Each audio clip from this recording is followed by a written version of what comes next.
点。好，这首歌，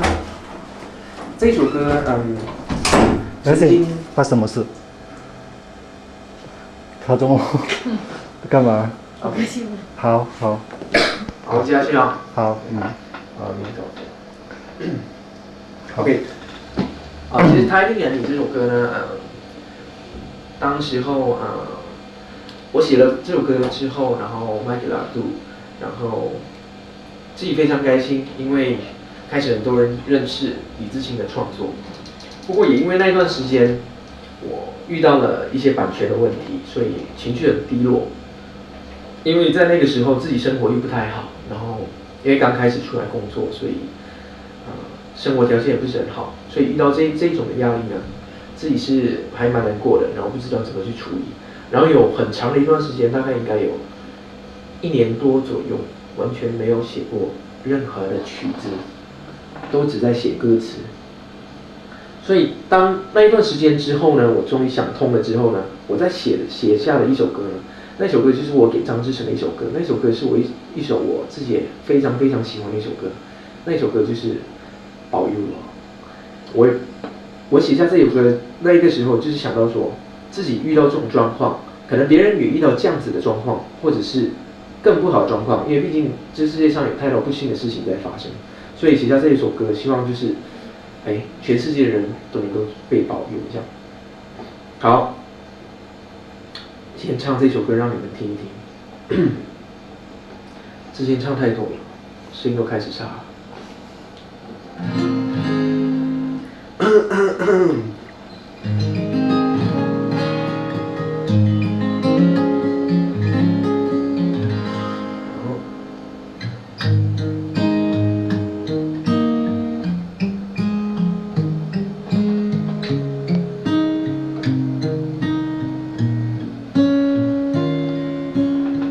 我住在巷口那街的18号的房间，我对窗瞭望就是一片海岸线。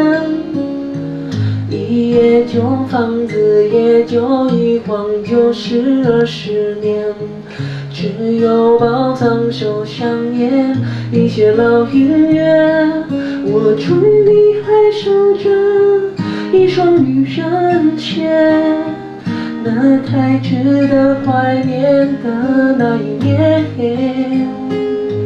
那太值得珍惜我们之间。有些愿望希望实现在有生之年，保佑我能有天越过那片海岸线，保佑我能有个巧合我们再遇见，保佑我能有滴答滴答滴答滴，保佑我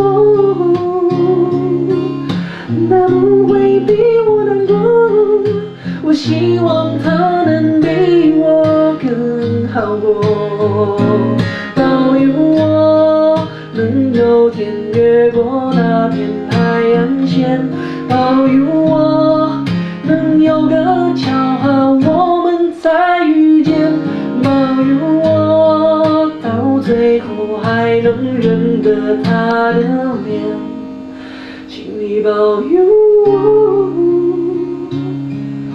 他不会比我难过，我希望他能比我更好过。